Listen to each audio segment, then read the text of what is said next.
Mountain bikers, practicing the techniques you see on YouTube over and over again will not get you to the next level, period. Practice doesn't make perfect, even if you copy the body positions correctly and perfectly. What you really need is to be able to activate the correct muscles while you do those body positions. And in order to activate the muscles in the correct body positions, you need hybrid muscle training. Hybrid muscle training helps you eliminate bad habits, it helps you break through the intermediate skill plateau, and it helps you shred with confidence for the rest of your life. In this video, I'm going to give you the exact 4 pillars of hybrid muscle training, how it works, and how you can apply it today to take your riding to the next level and impress your riding buddies like that. Boys.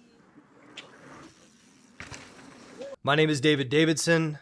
It's the same name twice, you heard it right. I'm on a mission to help 1 million riders shred with confidence. And if you're on this video, I'm assuming a couple things about you. You're 35 to 55 or so, your body doesn't work the way that it used to, and ultimately, you believe deep down you're a better rider than you are now. So let's talk about hybrid muscle training and the 4 pillars. Let's go. The first pillar is activation. Activation is literally the firing of a muscle, okay? So when we fire a muscle, what happens is our brain sends a signal through our body and it makes the muscle contract. It's pretty simple. A lot of times, the guides that you see online, the typical gurus and teachers of mountain biking, they're going to talk about body position.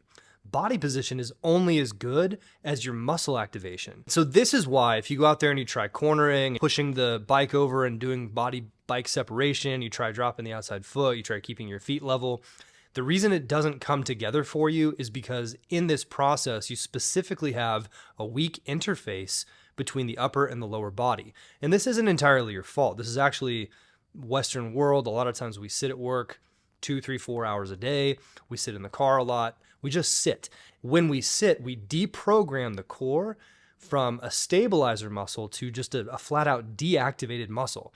And I cannot stress this enough to you. And this is what upsets me more than anything else, is that people think that by practicing more and doing more drills, that they can just smash technique into their body somehow.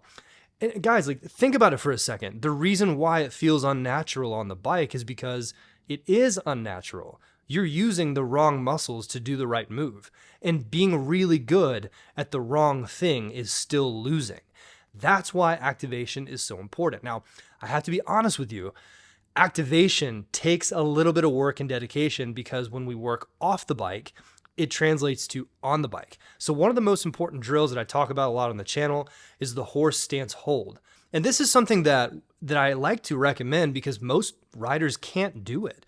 And I like to do this because it's something that if you apply yourself, you give yourself a couple of weeks, you can start to do this. If you start out only being able to hold it for 5 or 10 seconds, 3 weeks later, you can do it for 30 seconds.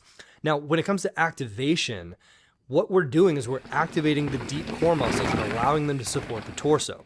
This is what allows you to stay stable like Loic Bruni on downhills. This is what allows you to be really active on the bike and have a lot of fun. This is what keeps your head still when you're riding down chunky terrain. So when you're practicing this off the bike activation, pay attention to just activating the muscle. So that's pillar number 1. Pillar number 1, activation, which leads us to pillar number 2, which is neurological.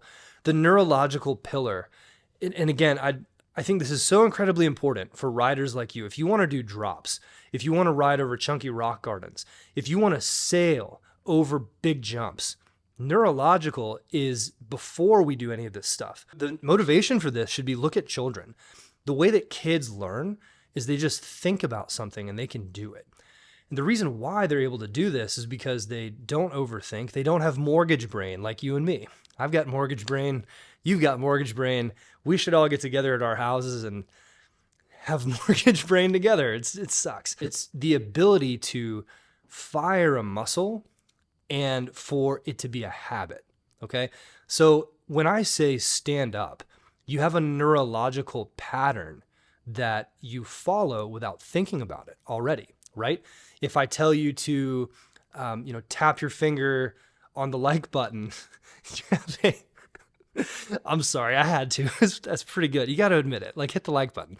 If I tell you to tap the like button, you don't think this muscle contract, this one contract, click. Like you just click, right? So neurological patterning is just programs that your brain has to use the muscles without having to think about it.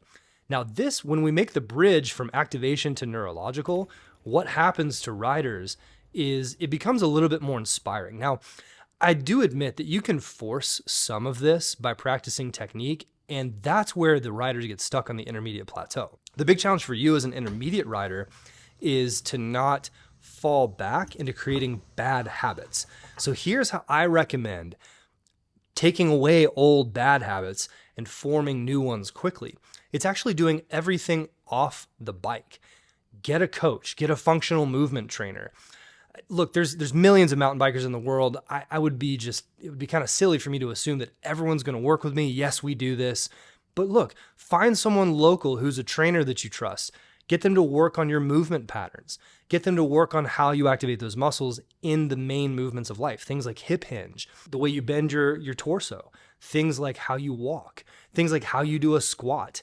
If you can fix some of the patterns that you have off the bike, they will translate to things on the bike.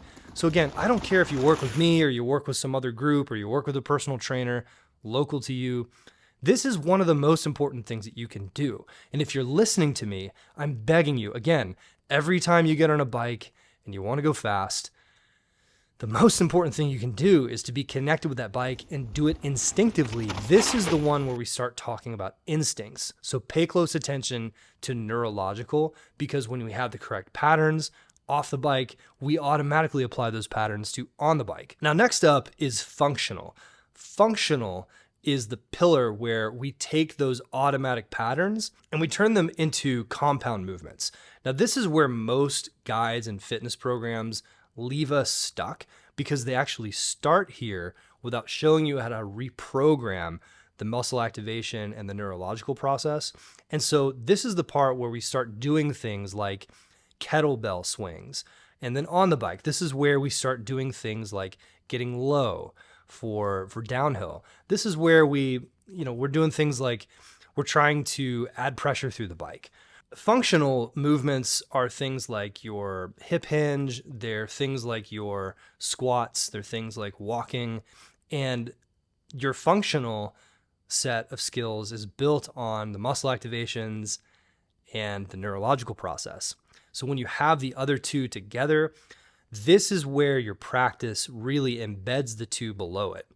And so your brain is going to use the best neurological and activation programs that it has. And this is where you start to feel things like back pain, hip flexors are tight, arm pump. And if you fix it, that's where those things can actually go away and you start riding really smooth.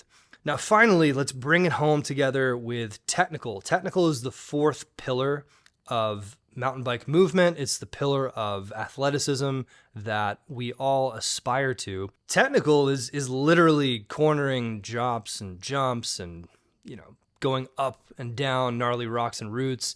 And it's where we take the body and stick a bike to it and start doing sport. Now, if you're the kind of person who you don't want to get old and just watch sports and cheer other people on, you'd rather be the one doing the sport, this is what we're aspiring to. It's the last pillar. And the reason why it's so much fun is we just get to do it automatically if you have 1, 2, and 3 lined up properly. This is why some people in their 40s and 50s and 60s just kind of look like they ride younger. Well, it's because they do all this work off the bike. So let me inspire you with something. I was talking with some riding friends who hang out with the pros, and they ride with the pros. They can keep up with the pros. And I just asked them, I was like, well, how much do the pros really ride versus how much do they train? And they're like, they just train. They ride almost none.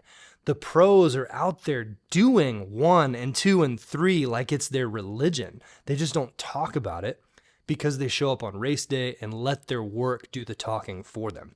So if you really are a smart rider, the best thing you can do in your 30s, 40s, 50s, 60s, 70s, and beyond is to take care of the way that you move every single day, activate the right muscles, build up good muscle patterns, turn those good muscle patterns into functional automatic movements, and then bring those to your practice where you go out and you do the cornering drills and the drops and the jumps and everything like that. Just go ahead and scroll down a little bit down to the bottom. If you want to apply any of these to some of the skills that you'd like to learn, I've got plenty of other things on the channel. You'll see more below.